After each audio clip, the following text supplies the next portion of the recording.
Got it? Bus.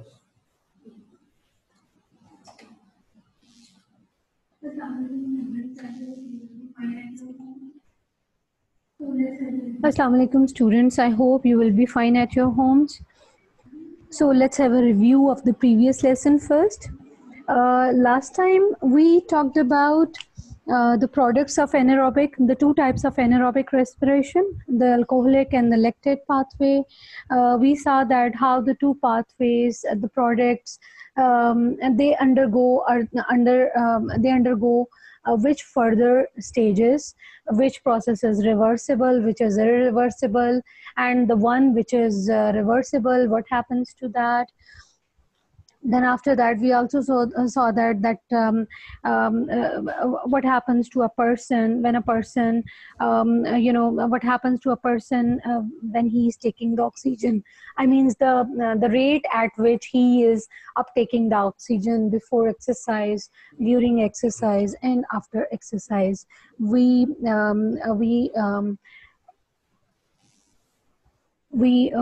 had a discussion about the various terminologies like oxygen deficit, oxygen depth, etc. Why is oxygen depth required? What's its role there? So basically all these things, they were discussed previously. Today we have to see a few of the more things, and that is basically we will be talking about respiratory substrates and secondly respiratory quotient, right? These are very easy topics, right? So I don't think so it would be very difficult to understand them. Now we come to this respiratory substrates. Now obviously the substrate, the reactant molecule in a reaction, obviously that is the substrate there.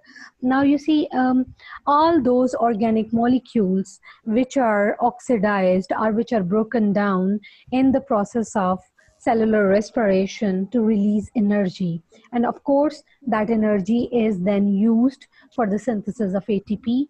All these organic molecules, they are called as respiratory substrates. Now if we look at the various categories of the respiratory substrates, there are three main types of respiratory substrate. These are the organic molecules which are usually oxidized in cellular respiration to release energy. Now the three main categories, what are they? Obviously we know them. They are carbohydrates, lipids, and proteins. But if we look at the which substrate is most of the time used in cellular respiration, which is lesser used after that, and the one which is least used. So basically if I look at the sequence, it's in the same sequence. Carbohydrates, they are the main respiratory and the usual respiratory substrate. And even among carbohydrates, glucose is the most common respiratory substrate. As you people remember, if you people remember that we discussed at the very start that even some of the cells, they are very specific for using some substrate as a respiratory substrate. For example, your neurons, usually they don't switch to any other alternate respiratory substrate if glucose is not available. Its foremost option is glucose, and most of the time neurons, they only switch to some other respiratory substrates if there is a long period of starvation. And you can imagine that's not at all a normal condition, right? So carbohydrates, they are the most common respiratory substrates, and among carbohydrates, glucose is the most commonly used respiratory substrate, right? Now you see, we will discuss it later on a bit in detail, that why glucose is the most common respiratory substrates other than the other carbohydrates. Why not lipids and the proteins as well, right? So after that comes the lipids. Lipids, they are used in the process of cellular respiration, but not very commonly. And proteins, they come in the last priority of being used in cellular respiration. Okay, we will come to the reasons when we are going to discuss one by one, but remember that There too much detail is not in the syllabus. It's not required, as per the syllabus requirement. Fine. So we will, I will be just, I have made some slides just for your clarity. Otherwise, if I look at that, some molecular structures are drawn over there, or some molecular structures are shown there, that's not at all included in the syllabus. Okay, that is just for the clarity purpose. Now, first of all, we come to the carbohydrates. As I said, carbohydrates, they're the most common respiratory substrates, and among carbohydrates, the usual respiratory substrate, that is glucose. And we know that some cells, they are very, very specific in respiring glucose only, such as your brain neurons, red blood cells, lymphocytes, etc. Okay, but these are just a few examples. However, other cells, that depends on the availability of the glucose. If glucose is available, well and good, they are going to respire that. If glucose is not available, they can go to the alternate sources of respiratory substrate being used in respiration. Okay, but some cells are very, very specific. For example, neurons, red blood cells, we have already seen what's the reason why why glucose is there in case of red blood cells, right? Other cells, they can oxidize lipids as well as amino acids, but once again, depending on the conditions. Now, next respiratory substrate, that comes the lipids. Now you see, lipids, obviously lipids are hydrolyzed into its components first. It's not that lipids are directly utilized in they are not directly oxidized in the process of respiration. Firstly, they are hydrolyzed, and usually they are hydrolyzed by lipases. We know that that's a group of enzyme which is going to catalyze the breakdown of or the hydrolysis of lipids. When lipids are hydrolyzed by lipases, they are hydrolyzed into its components. And what are the components? Glycerol and fatty acids, right? They are the two major components of lipids. Now you see, basically, then fatty acids and glycerol, they enter into the process of respiration at different stages, right? So we will talk about, first of all, the glycerol. And just as I am telling you again and again, these structures, they are not the part of the syllabus at all. This is for just your clarity. Even even in the book, they have not mentioned this thing, how glycerol is incorporated into the process of respiration. They have just talked about fatty acid. But this is just, I'm telling you for your information. You should be knowing that what happens to glycerol even. So if we see, this is the structure of a glycerol molecule. Now glycerol can be phosphorylated and then finally incorporated into glycolysis. Okay? And you can see over here that around about 1 molecule of glycerol can yield about 19 molecules of ATP. Right? So this was all about glycerol. Then comes fatty acids. Now you see, this is obviously a fatty acid chain, right? Now we know that among the lipids, the most common lipids, they're the triglycerides, to which 1 to 1 glycerol molecule, 3 fatty acid chains are attached, right? So actually this is one fatty acid chain over here. Basically, when fatty acids, when lipids are hydrolyzed into fatty acids and glycerol, then we have to see how fatty acids, they are going to enter into the process of the respiration. Basically what happens, carbon atoms, they are removed in pairs, and then these carbon atoms, they combine with coenzyme A to form acetyl coenzyme A, and we know that acetyl coenzyme A enters into the Krebs cycle, right? So basically, if we look at the fatty acids, these are broken into the pairs of carbon atoms, as you can see over here. Then they combine with coenzyme A to form acetyl coenzyme A, right? And this acetyl coenzyme A enter into the Krebs cycle. Right? This we will talk about later on, that the more hydrogen, the more reduced NAD can be made. This will form ATP in oxidative phosphorylation. This we will discuss later on, okay?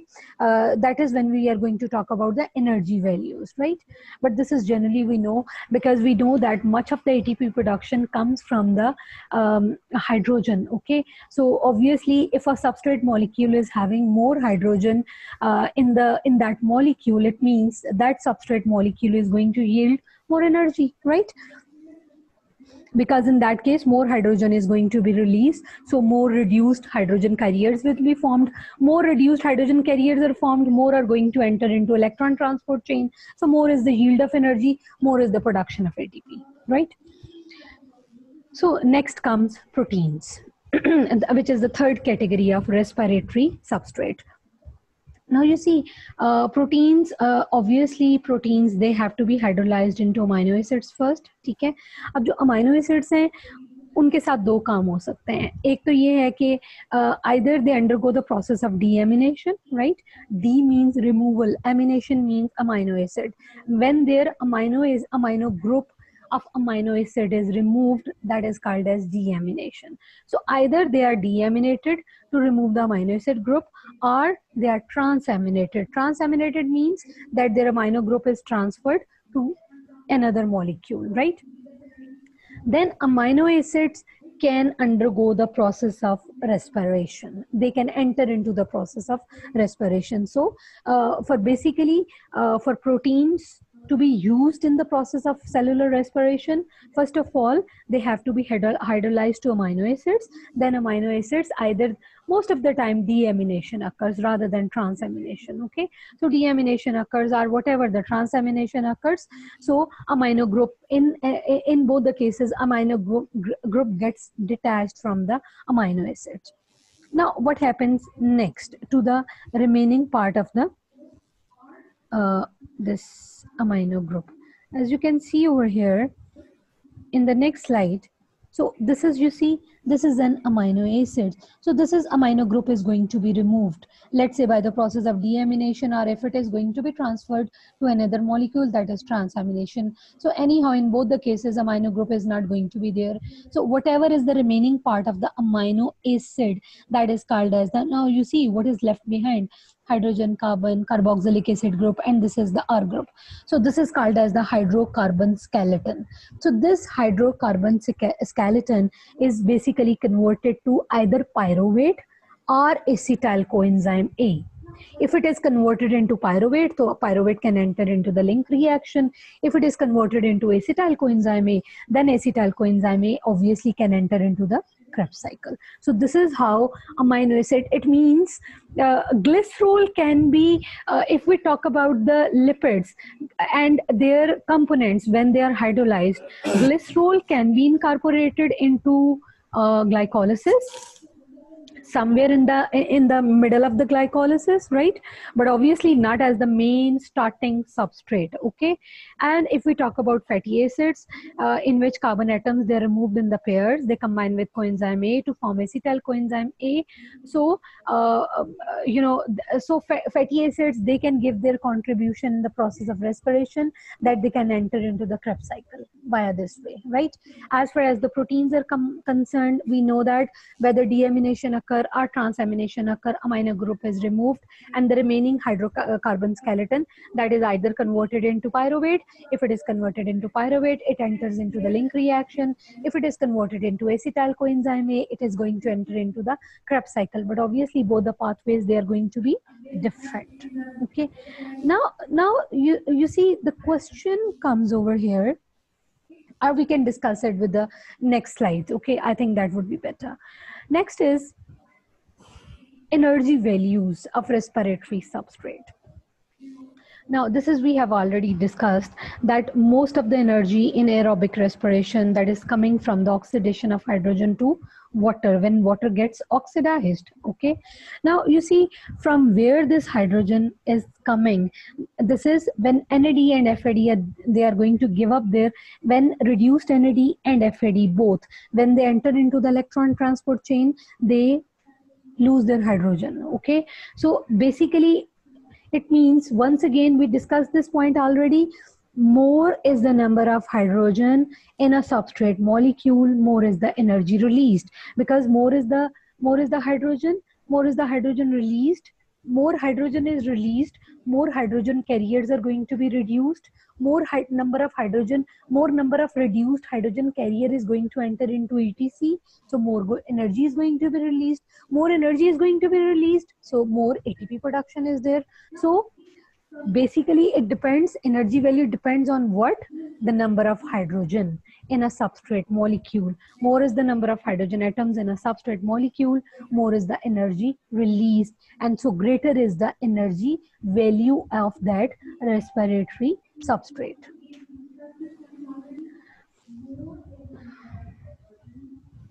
Now next, if we see, so if we look at the formulas of the carbohydrates, and we know that among carbohydrates, we see that glucose is the most common. And what is the formula of the glucose? C6H12O6. How many hydrogen are there? 12, right? So if we look at that, glycerol is a small molecule, same as the amino acids, mostly they are the smaller molecules. However, fatty acid chains, they are very, very long, right? So fatty acids, they have more hydrogen per molecule than any other respiratory substrate, means carbohydrates and proteins. So lipids, they have a greater energy value per unit mass, and this energy value per unit mass, that is called as the energy density. So we can say that lipids have the highest energy density, then carbohydrates are proteins, right? I will explain it once again, that what is the energy density? Energy value per unit mass, that is called the energy density of any substrate molecule, right? So lipids, they have a greater energy value per unit mass because they have more hydrogen per molecule than any other respiratory substrate. So they have more energy value per unit mass, means they have more energy density than carbohydrates are proteins. Okay, like as an example, we can see over here, this is one molecule of stearic acid. Stearic acid is one of the fatty acids. Now you can see, imagine it's going to yield 147 ATP molecules. Just one molecule of stearic acid. It is just because of the number of hydrogen present in stearic acid, right? If you you see, like if you remember the process of aerobic respiration, in which glucose was the main respiratory substrate, how many were the total number of ATP molecules there? 32. Now, if you just compare the 32 when 147, hell lot of difference between the yield of ATP molecules, right? Now, this question comes when lipids, they have got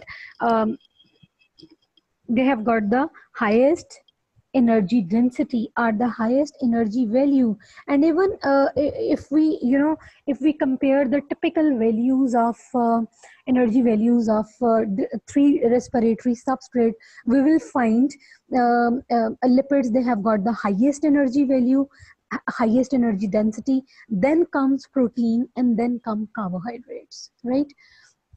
Now we will look at that question as well, that if lipids, they have got the highest energy density, then carbohydrates, why they are not the most commonly used respiratory substrate?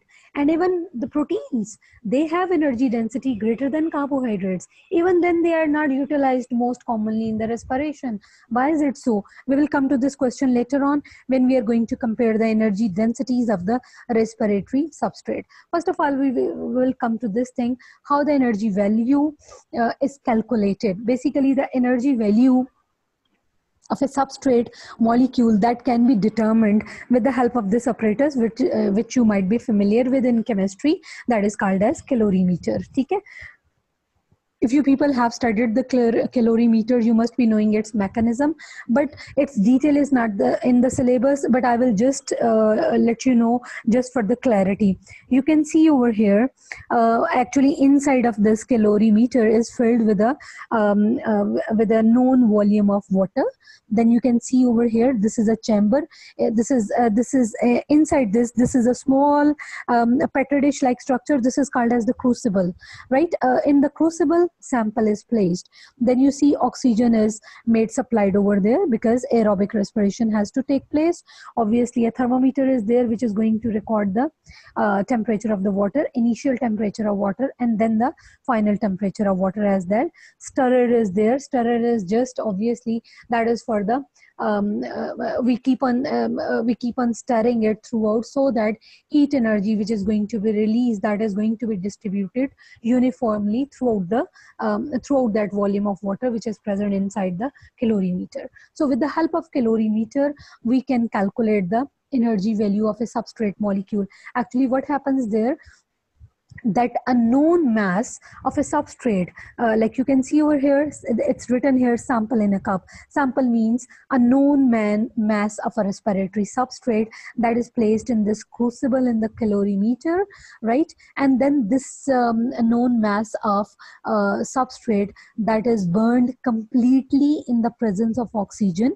Obviously when oxygen is present and we are saying it's burned completely, so means cell aerobic respiration takes place, and you see as a result of that energy is released. This energy is given off as heat energy, and obviously that heat energy that is given in the surroundings, what is going to do, what happens with this heat energy which is given off? This heat energy is going to raise the temperature of this water which is surrounding this crucible inside the calorimeter, right? And remember that we have already noted down the initial temperature, right? So after that, when a substrate has been completely oxidized, so then we note down the rise in the temperature of the known volume of water in the calorimeter, and with the help of that we can find out the specific heat capacity, and this is how we calculate the energy value. But how to calculate that, further calculations, they are not in the syllabus at all, so we are not going to discuss even in detail. Okay. Thus, this is once again an outline of this, that a known mass of substrate is placed in a crucible in the calorimeter. That known mass is burned completely in the presence of oxygen. So of course, leading to the a process of aerobic respiration. Energy is released by oxidizing the substrate, and that energy is given off as heat energy. This heat energy is used to raise the temperature of a known volume of water in the calorimeter, and this is how we calculate the energy density or energy value per unit mass. Now look at this. These are the typical energy values that whenever carbohydrates, and obviously we are talking about glucose over here, but anyhow, these are the typical energy values for carbohydrates, lipids, and proteins. Now you can see carbohydrates, they have got 15.8 kilojoules per gram, lipids 39.4 kilojoules per gram, and protein is 17 kilojoules per gram. So we can see lipids, they have the highest energy value, highest energy density, then comes protein, then comes carbohydrates. Now we come back to that question, that why if lipids, they have got the highest energy density, why they are not most commonly used respiratory substrate. Now this is not given in the book even, but people should remember, actually lipids, you remember when the lipids, they are hydrolyzed by lipases, actually it is the ester linkage which is going to be broken down, and as a result of that lipids are hydrolyzed into glycerol and fatty acids. Then you see fatty acids and glycerol, first of all, they are not converted directly into glucose, which is the starting respiratory substrate for cellular respiration. ठीक है, एक तो ये चीज़ हो जाती है. दूसरी ये है कि उनके जो पाथवेज हैं through which they are converted into some other compounds और molecules which are going to enter into the process of respiration at some other stage, they are very complicated, okay, and their conversion is not that easy, right? So that's why they are not easily converted, right? That's why lipids, they are not preferred to be used as respiratory substrate. ठीक है. अगर अब आप देखो कि proteins जो हैं, proteins में मेनली हमारी बॉडी जो है like mostly amino acids, you know, they are recycled to form the new proteins in the body. ठीक है. और यूजुअली आपकी बॉडी में प्रोटीन्स रेस्पिरेशन में नहीं यूज होते, एक्सेप्ट फॉर द फैक्ट अगर कभी एक्सेस अमाइनो एसिड्स हों तो, अदरवाइज नहीं. ठीक है. और वो बहुत कब होता है, when there is a long period of starvation, जब आपके when your carbohydrates reserves in the body, they are no more there, even lipids are not there, then your body has to go for proteins as a respiratory substrate, means using amino acid as a respiratory substrate, right? Otherwise your body doesn't prefer. और दूसरे proteins में basically ये भी है कि proteins में भी जो amino acids के बाद when they are when they are deaminated and then they are converted into some other molecule which is going to enter into the process of respiration, once again this conversion or this pathway, it requires much more energy. उसको energy बहुत ज़्यादा चाहिए होती है इन processes को. That's why they are not preferred to be used as respiratory substrate. और carbohydrates में भी glucose क्यों आसानी से use होता है, क्योंकि अगर आप देखो glucose, if it is the animal body, it is going to be stored as starch. If it is in the animal case, it is going to be stored as starch, glycogen, and if it is the plant body, it is going to be converted into starch. Now you see, both of them, they can be easily converted into glucose, right? So that's why glucose is the most commonly used respiratory substrate. But once again, detail is not in the syllabus, okay? Okay, one thing that's missing here, I think I forgot. That's not given actually precisely in the book as well. I can make a slide in the next lesson for this as well. What is the importance of our, we will come to this later on. Sorry, we haven't discussed the respiratory quotient yet. That's related to that. So we come to the respiratory quotient now. Now, what is respiratory quotient?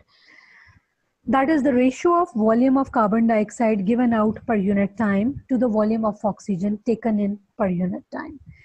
Now you see, this is there are two types of equations which can be used for calculating the RQ. This is abbreviated as RQ, otherwise it is called as respiratory quotient.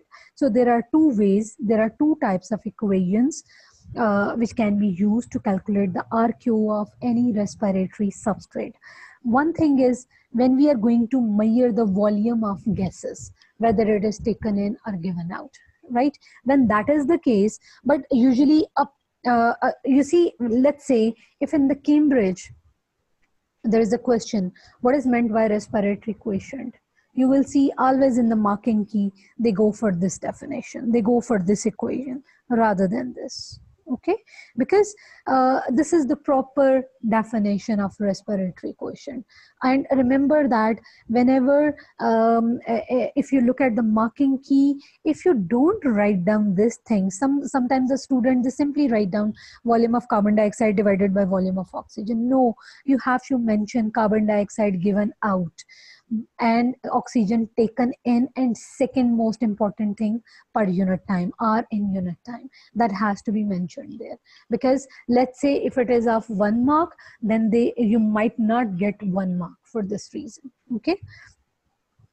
However, second case is that if let's say it's not an experimental, it's not an experiment and the volumes have not been measured, rather than you are given an equation for any respiratory substrate for the process of respiration. Okay, then in that case, obviously you don't have the volumes to be calculated there, so you cannot use this equation. Then in that case, we switch to this equation. Moles or molecules of carbon dioxide given out divided by moles or molecules of oxygen taken in. So ratio of moles or molecules of carbon dioxide given out to moles or molecules of oxygen taken in. This is how we can also calculate the respiratory quotient. If for a particular respiratory substrate for the process of respiration, if an equation is given, then in that case, obviously, we are going to use this equation. Otherwise, if we generally have to write down the definition of respiratory quotient, we have to, either we can write it in the form of a sentence, ratio of volume of this to this, or we can use this equation as such. That is acceptable in the marking key on equal grounds, right? Now we will see. Now, this is here what I was saying. I missed this thing over here, and that is it just came into my mind right now. And as I said, it's not precisely given in the book as well, but it often comes in the question papers. What does respiratory quotient tell you? We come to know about two things by calculating the RQ of a respiratory substrate. First, value of RQ tells you the nature of respiratory substrate. Just like we have seen that there are specific energy values for different energy densities for the three types of respiratory substrate. Like we have seen that 15.8 for carbohydrate, 39.4 lipid, 17 for protein. In the same way, RQ values, there are typical RQ values for different respiratory substrates. So when we let's say if you are given a RQ value, what does it can show?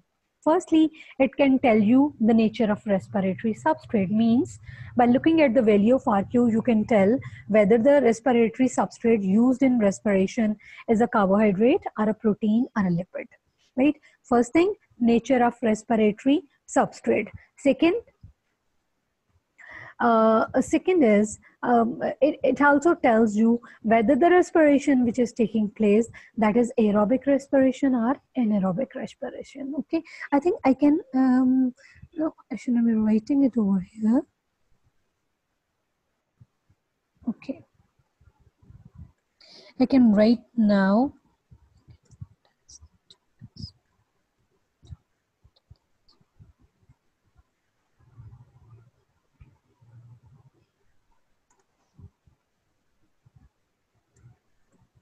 Nature of respiratory substrate, and secondly, type of respiration. Type of respiration, right? Aerobic or anaerobic.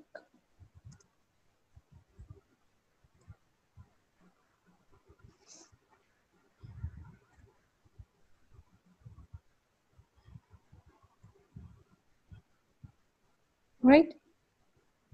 So RQ tells us two things: nature of respiratory substrate, whether it's a protein, carbohydrate or lipid.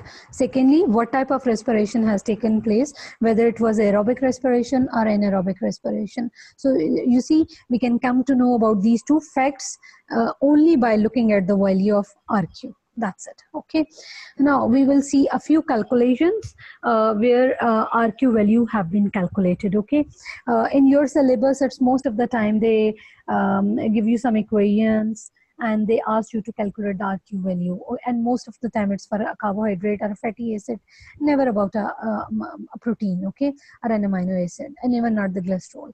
So you can see respiration, this is RQ for aerobic respiration of glucose. Now you see, it's obviously, first of all, we need to balance the equation. If it is not right, then we can obviously look at that, how many molecules of carbon dioxide are there and how many molecules of oxygen are there. Okay, so we need a balanced equation for this. So you can see over here, we know that RQ is number of molecules of carbon dioxide given out divided by number of molecules of oxygen taken in. So we can see over here 6 oxygen, and over here it's the same number. So 6 divided by 6, what comes the answer? That is 1. So this is the typical value for RQ for carbohydrates. Okay, that is so whenever your RQ value is 1, we can conclude that your respiratory substrate is a carbohydrate.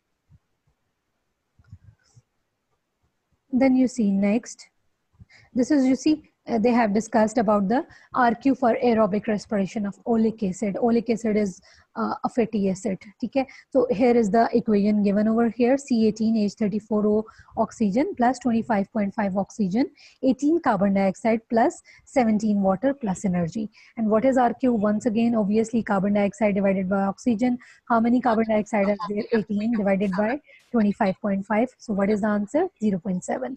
Now this is a typical value for lipids. So whenever you look, whenever your RK value is 0.7, you can conclude that your respiratory substrate was a lipid. Now we come to a table where we can have a look at the typical respiratory coefficients for different respiratory substrates. You can see over here. It's better if we, even in the book, obviously I have taken this book a table from the net, but glucose, we mean by this, it's a carbohydrate.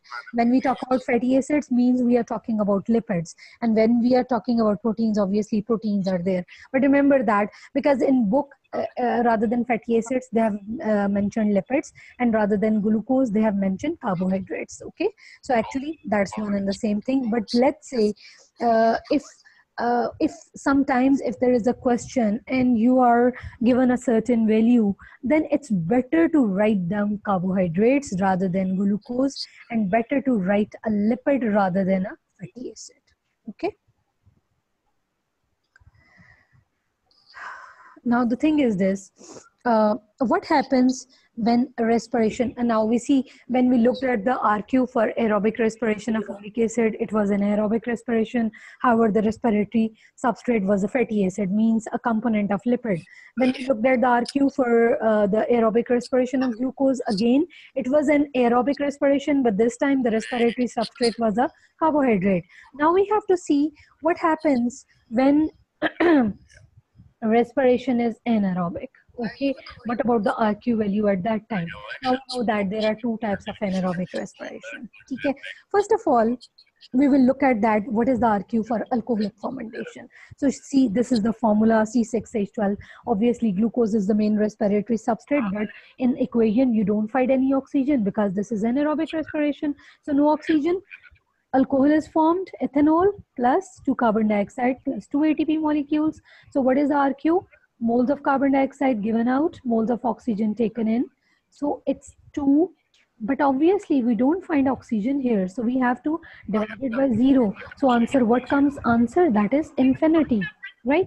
So, but you see, it means, but in reality or in practical, what happens, now this is, we are talking about alcoholic fermentation of glucose in a yeast cell. Okay, this is a typical example, because obviously there are so many other examples of alcoholic fermentation, but we have to see the one which is the part of the syllabus. So this is, we are talking about alcoholic fermentation in a yeast cell. Okay, now actually what happens in yeast cell, some respiration is also taking place, which is aerobic. It means apart from anaerobic respiration taking place in a yeast cell, at the same time some aerobic respiration is also taking place. ठीक है, अब obviously अगर थोड़ी सी भी aerobic respiration हो रही है, what does that mean? It means a small volume of oxygen will be taken up, and RQ in that case will be less than infinity, but obviously greater than what? Greater than 1. ठीक है, तो इसकी value हमेशा कितनी होगी? क्योंकि आपकी देखो ना, आपकी जो मैक्सिमम वैल्यू है वो किसकी है? ग्लूकोज की, मींस अ कार्बोहाइड्रेट. ठीक है, तो जब हम अल्कोहलिक फर्मेंटेशन की बात करते हैं तो एनारोबिक रेस्पिरेशन की अगर जो वैल्यू है वो 1 से, if it is greater than 1, it means anaerobic respiration is taking place. और anaerobic respiration में भी कौन सी वाली type? That is the alcoholic fermentation. ठीक है, और वो infinity क्यों नहीं होगा? Because in yeast cell, when we are talking about the alcoholic fermentation, in yeast cell, apart from alcoholic fermentation, some aerobic respiration is also taking place. When we say some aerobic respiration, it means some oxygen is taken in, right? So in that case, obviously RQ will be less than infinity. Okay, so basically whenever there is a high value of RQ, that indicates, high value means greater than 1. So whenever there is a high value of RQ, that indicates alcoholic fermentation is taking place. Okay, now we come to the lactate pathway. Now you see, in lactate pathway, no oxygen is there, but if you remember, this is a difference between a lactate pathway and an alcoholic pathway, that in alcoholic pathway carbon dioxide is produced, but in lactate pathway no oxygen, no carbon dioxide, right? So obviously in this case RQ cannot be calculated because there is no oxygen used and there is no carbon dioxide produced as well, right? So in case of lactic fermentation or lactate pathway, RQ cannot be calculated. Why it cannot be calculated? Because there is no, at least alcoholic fermentation में if oxygen was not there and we took it as 0, but carbon dioxide produced was there. But in this case, अब हम क्या करेंगे? 0 को 0 से divide करेंगे, that comes 0 again. So RQ cannot be calculated because no oxygen utilized and no carbon dioxide produced. So, student, this was all about the respiratory substrate and respiratory quotient, how to calculate that, what does respiratory quotient tells you about, how to calculate the RQ value, and you see we have seen what are the typical RQs for the different respiratory substrate, and we have seen what is the RQ in case of a carbohydrate, how it can be calculated. We saw the example of folic acid. Then we have seen RQ also tells you what type of aerobic respiration is taking place. So from a value of RQ, how we can conclude that respiration is aerobic or anaerobic, right? So if there is a high value of RQ,